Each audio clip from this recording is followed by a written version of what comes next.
আমি নিন্দা করার ভাষা পাচ্ছি না।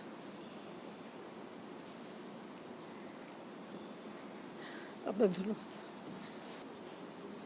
এখনও নাকি আন্দোলন করতে হবে দফা, প্রথমে 1 দফা কোটা সংস্কার করতে হবে।